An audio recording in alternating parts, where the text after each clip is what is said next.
Bonjour Nicolas Bouzou. Bonjour Dimitri, bonjour Anissa, bonjour à tous. Bonjour Nicolas. Nicolas, le nombre d'inscrits à Pôle emploi repart à la hausse en ce troisième trimestre 2023. Est-ce que ça signifie que la France entre en crise économique ?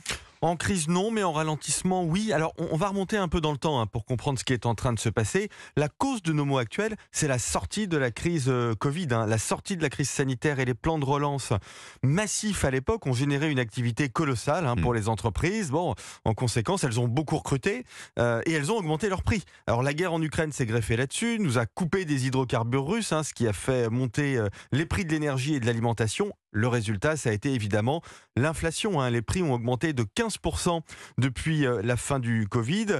Les consommateurs, du coup, ont massivement réduit leurs achats. La consommation de produits manufacturés a baissé de 5%. Les dépenses alimentaires ont diminué de 10%. Sur une période aussi courte, on n'avait jamais vu ça depuis les années 80. Et les mêmes causes produisent les mêmes effets partout.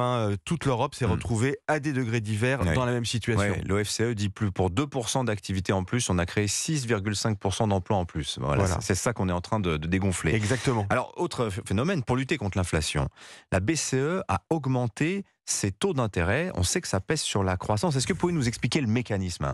Bien sûr, quand il y a de l'inflation, la Banque Centrale Européenne, elle a le devoir statutaire de faire ralentir l'économie en augmentant ses taux d'intérêt. Rendre l'argent plus cher. Exactement. Donc moins d'investissement, moins d'emprunts, etc. Moins d'emprunts, moins de crédit à la consommation, moins de crédit immobilier. Alors, ce qui s'est passé, c'est que l'inflation, comme je viens de vous le dire, avait déjà fait baisser la croissance toute seule. On a eu donc deux agents récessifs, l'inflation d'un côté, la hausse des taux d'intérêt de l'autre. Hausse des taux qui a eu des impacts très concrets.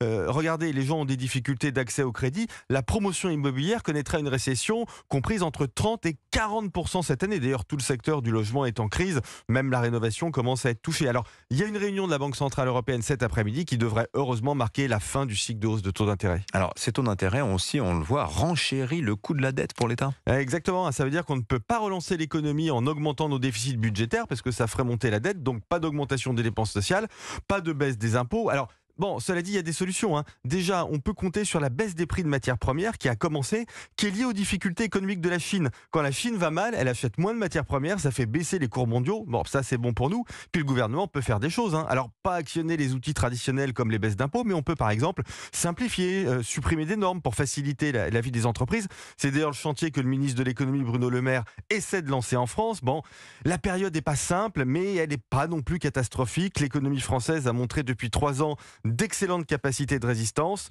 Même si les chiffres récents sont pas très bons, il n'y a pas de raison à ce stade d'être catastrophé. Signature Europe 1, Nicolas Bouzou. Merci Nicolas, 7h22 à lundi.